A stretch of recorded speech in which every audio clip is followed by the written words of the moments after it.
రామానుజాచార్య భగవానికి. గురువు లేని విద్య గుడ్డి విద్య. మనం ఈరోజు ఏం మాట్లాడినా ఏం చేసినా గాని అది గురువుల యొక్క ఉపదేశమే.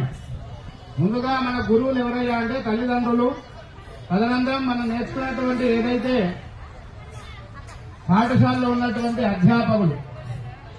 ఈరోజు మనం ఇక్కడ ఇంత సక్రమంగా కూర్చొని ఏ కార్యక్రమైనా చేస్తున్నామా, ఏదైనా మంత్రం చదువుతున్నామా, ఏదైనా శ్లోకం చదువుతున్నామా అంటే అది గురువుల యొక్క అనుగ్రహం. వైశాఖ మాసంలో వచ్చేటటువంటి పంచమి రోజు శంకర జయంతి, అలాగే ఆర్ద్ర నక్షత్రం రోజు రామానుజ స్వామి వారి యొక్క జయంతి. ఇద్దరు జగద్గురుల యొక్క జయంతి జరగడం అనేది మన వరంగల్ జిల్లాకే జరిగినటువంటి ఏకైక అదృష్టము. ఎందుకంటే ఎక్కడైనా కానీ ఎవరిది వాళ్ళు చేసుకోవడం అనేది జరుగుతున్నది. అందుకనే మనం విడిగా ఉంటున్నాం. కాకపోతే ఇప్పుడు ఐకమత్యం అనేది ఖచ్చితంగా కావాలి.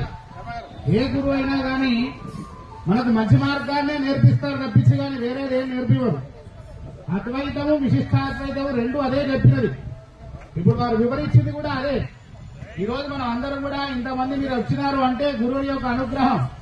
మనం చదివేటటువంటి గణేశం పంచరత్న స్తోత్రమే అనుకోండి, కనకధార స్తోత్రమే అనుకోండి, అన్నపూర్ణాష్టకమే అనుకోండి, ఇటువంటి ఎన్నో అని కూడా వాళ్ళు మనకు అందించినారు కాబట్టి దేవుడిని మనం స్తుతించగలుగుతున్నాం. 72 అవైదిక మతాలని గెలిచి భారతదేశం మొత్తం 3 సార్లు తిరిగి మనకెన్నో స్థాపన చేసినటువంటి వారు జగద్గురులు. కాబట్టి రామేశ్వరమా భద్రాచలమా ముఖ్యం కాదు, మనం అందరం కలిసి ఉండడం అనేది ముఖ్యము.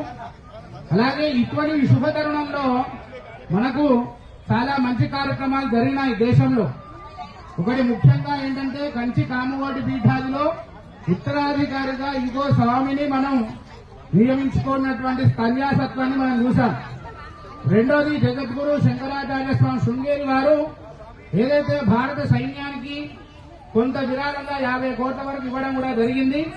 అలాగే మొన్న ఏదైతే కశ్మీర్ లో జరిగినటువంటి దాడిని ఖండిస్తూ శ్రీ గోవిందాన సరస్వతి స్వామి వారు మనకు అక్కడ విగ్రహాన్ని కూడా ఏర్పాటు చేయడం జరిగింది. ఇట్లా ఎంతో మంది సన్యాసులు అందరూ కూడా కలిసి ఇటువంటి మంచి మార్గంలో మనం నడిపిస్తున్నాం కాబట్టి మనం ఈ రోజు ఈ కార్యక్రమంలో ఇంత విజయవంతంగా సాగించుకున్నాం. కాబట్టి ఎప్పటికైనా కానీ ఎవరో పిలవాలి, ఏదో కార్యక్రమం చేయాలి అనకుండా ఏ ధర్మ కార్యక్రమైనా ముందొచ్చి పాల్గొనేటటువంటి సంస్కారం మనలో రావాలి. అందరూ కూడా జగద్గురు శంకరాచార్య భగవానికి